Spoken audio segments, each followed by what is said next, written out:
Welcome back to the show that brings you remarkable guests and plays you old school music as selected by our special guest, OHT Honorable Taylor is right here with me. We are chatting about the good old days and how his journey has been unfolding all throughout the years. You were born in Uganda. By ratio, you are an Indian, right? Hindu. Hindu. An Indian. By ratio. Yes. Yes. Do you behave like an Indian or a Ugandan? Well, it depends who I am with it. Okay. And I always mix with the people. Okay. It doesn't matter what religion they are, what caste they are. So for instance, ogira n'olya ku matooke, those kind of, because Muganda kulya matooke. Buli lw'omukaaga Yes. ndya amatooke, nina ne binyeebwa sosi, Okay. ne bijanjalo ne mbirya, ne tulina ne Nile perch. So culturally, you are a Ugandan. I'm a true Ugandan. You're right. Growing up, was that a challenge for you, being from an ethnic background, from an Indian background, and you're here, you're Ugandan? Was that challenging growing up? You see, growing in Uganda is very, very easy because in those days, one person used to work and the 10 person used to stay eat behind. Now, those days are not anymore. Okay. You see, today Uganda has changed.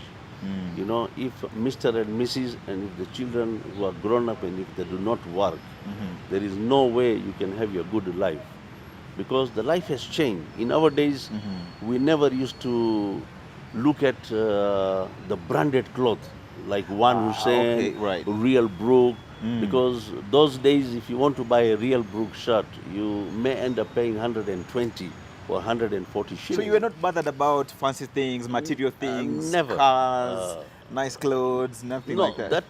That was I was a star in those days. Oh, you okay? When people used to see me, Yes. they think I was one of the actors because we sometimes used to wear pink cloth, pink shirt. So you can stand out. Everyone you can look stand at out you. And, while you are in a school, the girls would you like to and say, the boy looks smart, Right. School days was also very good because in those days school were not providing lunch.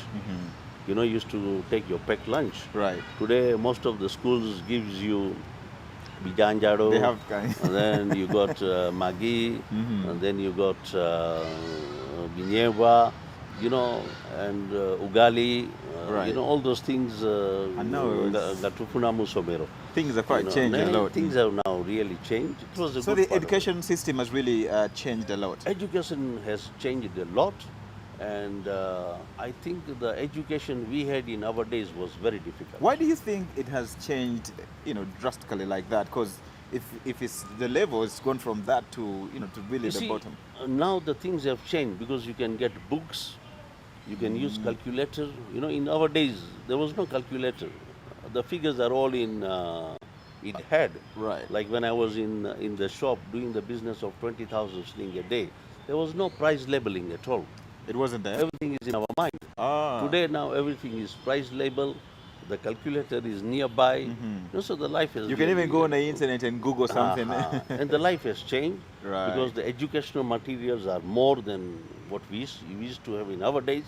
Because educational material in those days were absolutely probably a little bit less than what more you have it today. Right. So in those days people can have education, by writing everything, by learning, by remembering. Even not reaching the level of the university, Exactly. people were really smart. You see, now things are different. You can go to the Google, you can even become a CA, you can even learn business. Or you can even get anything. a degree on the Everything. internet. You see, you don't have to yeah. go in the school to get a degree. Let's now take you back to a very, very remarkable time that changed, the history of Uganda. And I'm talking about the times of the dictatorship, Idi Amin. It was on the 4th of August 1972 when President Idi Amin declared and decided and announced, to expel all Indians from Uganda. Where were you then? What do you remember about that time? I was in a cinema, When you had you in a cinema? Johnny Meranam. That was one of the most popular movie, You were watching the movie while they were making the announcements and, to when we evict. came out of the movie, people started to say, what Idi Amin said? And I said, no, I'm not hurried about it. He said, we have to live in 90 days. I said, are you sure? Right? And everybody was just dreaming. He says, it may not be true, or people might have not heard properly, because it only came in the radio. And the later on, it must have come on the TV, because in those days, we had a very limitation of time to watch the TVs. They yes. were all black and white, in those days. And later, they brought some color television. And when Amin announced about the Asian living in Uganda, most of the people were very, very reluctant, and they thought that the man was not serious. This is the Indian community. The Indian community. They didn't believe. They thought it was just a rumor or something. And nothing happened for first 30 days. Okay. Right? People were not panicking at all. Yeah. But when Idi Amin said that those Asians who are not going to leave this country, we are going to set up a camp in Moroto. Okay. Right? And people knows about Morocco that it is a totally a dry area. No rain, nothing.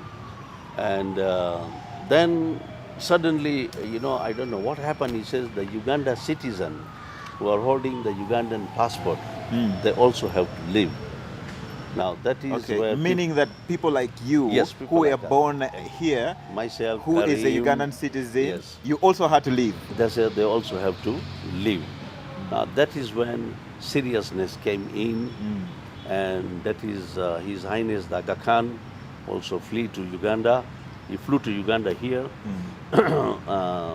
asking the President Idi Amin whether he was serious on the issue. Yes. I think he did not change his mind. Now between that time, Idi Amin used to call the Asian. I met him 4 times.